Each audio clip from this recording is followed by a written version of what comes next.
YRF spy యూనివర్స్లో action మాత్రమే కాదు, glamour movie ఎప్పుడు హాట్ టాపికే. ఇప్పటి వరకు ఈ సిరీస్లో వచ్చిన సినిమాల్లో హీరోయిన్లంతా అల్ట్రా గ్లామరస్ లుక్స్లో అదరగొట్టారు. ఇప్పుడు వారు రెండులోనూ అదే సాంప్రదాయాన్ని కంటిన్యూ చేసింది యూనిట్.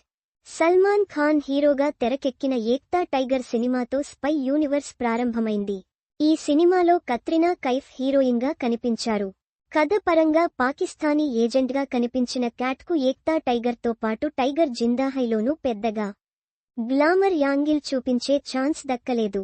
కానీ రెగ్యులర్ కమర్షియల్ సినిమాల్లో హీరోయిన్ రేంజ్లో గ్లామర్ షో చేశారు క్యాట్. వార్ సిరీస్లో వచ్చిన తొలి సినిమాలో వాణి కపూర్ హృతిక్కు జోడీగా నటించారు. కథ పరంగా ఆమె క్యారెక్టర్కు పెద్దగా ఇంపార్టెన్స్ లేకపోయినా తన గ్లామర్ షోతో అందరికీ గుర్తుండిపోయారు ఈ బ్యూటీ. ముఖ్యంగా గుంగురు సాంగ్లో వాణి బికినీ షో స్పై యూనివర్స్కు కొత్త కలర్ యాడ్ చేసింది.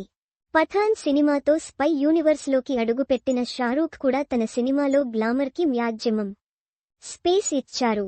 ఆ సినిమాలో దీపిక గ్లామరస్ లుక్స్ అప్పట్లో హాట్ టాపిక్ అయ్యాయి. ముఖ్యంగా దీపిక ఆరెంజ్ బికినీ మీద పెద్ద రచ్చే జరిగింది. టైగర్ 3 విషయంలో క్యాట్ కూడా కాస్త హీట్ పెంచారు.